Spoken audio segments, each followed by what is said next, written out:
이분들은 빨리 수술하는 게 더 예후가 좋습니다. 근데 만약에 수술 안 하면 어떻게 되나요? 그 상태에서? 이게 조금은 돌이킬 수 없을 정도로 가요.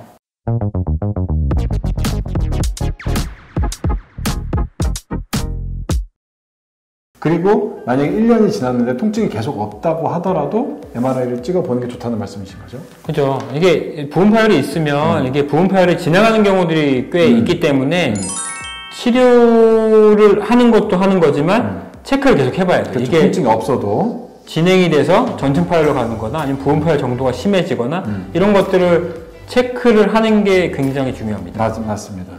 이게 우리가 이제 그 암세포 같은 경우에도 이제 뭐 크기를 계속 체크를 하잖아요. 그런 것처럼 이게 암세포는 왜냐하면 너무 커지면 위험하니까. 그죠. 네, 이 회전근개 파열 같은 경우에도 너무 커지면 위험하다기보다는 좀 치료하기가 너무 어려워집니다. 치료 결과도 좀 안 좋죠. 그렇죠. 네.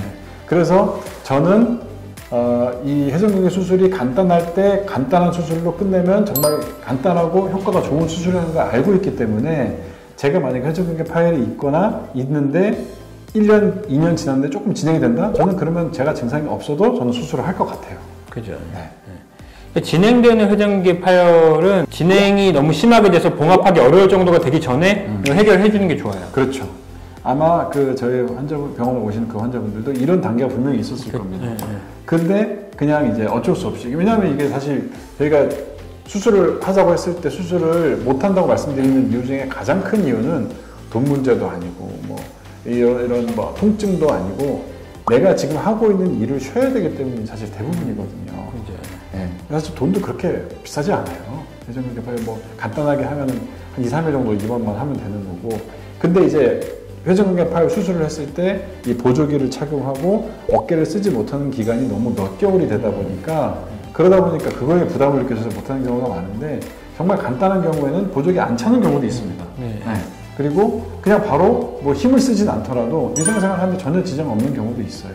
그러니까 그런 좀 몇 달 동안 이걸 보조기를 차려는 그런 큰 수술을 하기 전에 간단하게 끝낼 수도 있으니까 수술에 너무 겁먹지 않으셨으면 좋겠습니다. 회전근개 파열은 부분 파열의 경우에는 진행이 된다 싶으면은 수술하는 게 좋겠고 전증 파열인 경우에는 수술을 하는 게 결과가 더 좋다. 네. 근데 물론 보존적인 치료하는 경우도 있죠. 그렇죠. 데이터를 좀 말씀드릴까요? 네. 얘기해 주세요. 이게 이제 저는 이제 고령인 경우에부터 말씀드리면 고령 같은 경우는 80대 이상 이 환자분들의 그냥 아무나 무작위로 그냥 데려왔을 때 한 40% 정도 환자분들 회전근개 파열이 있다고 해요. 근데 그분들의 대부분은 증상이 없는 경우가 많죠. 그러니까 그런 분들 같은 경우는 이제 수술을 하지도 않고 아무 조치도 취하지 않아도 회전근개 전증 파열이지만 그냥 두는 건데 이제 회전근개 전증 파열 증상이 있는 분들 같은 경우에 80대인데 수술을 하자고 얘기를 할까요? 그건 좀 다른 문제인 거죠. 연세가 많으신 분들은 수술 결과도 좋지 않을 가능성이 많고 마취에 대한 부담감도 있고 그리고 실제로 어깨 활동성이 떨어지기 때문에 그렇게 큰 운동이 필요하지 않아요. 그 힘이 필요하지도 않고 그렇기 때문에 그런 분들은 보존적인 치료로도 충분히 만족스러운 결과가 얻을 수 있습니다. 대부분 일부 논문에서는 50%, 일부는 80%까지 전층 파열임에도 불구하고 비수술적인 치료로 만족스러운 결과가 얻을 수 있다는 거죠. 보존적인 치료를 하는 환자분들도 나는 뭐 가끔 아프고 뭐 어깨 좀 많이 쓰면 아프고 근데 사는데 뭐 큰 지장이 없어 이렇게 말씀하시는 분도 많아요. 네, 맞습니다.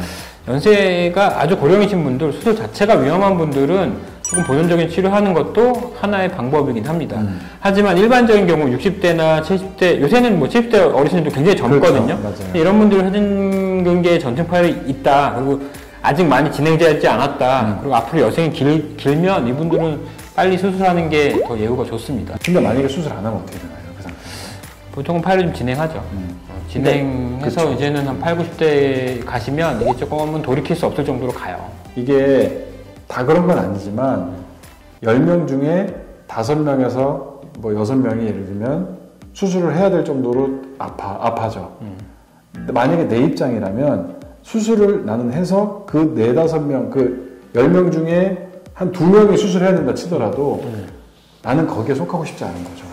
수술하면 이게 간단한 수술이거든요. 수술하고 나서 이런 나중에 더 큰 수술을 하는 걸 막을 수도 있고 진행되는 걸 막을 수도 있고 뭐 큰 위험성이 없는 수술이라면 60, 70대의 회전기 힘줄 파열은 수술하는 게 더 좋다 이렇게 판단하는 거죠.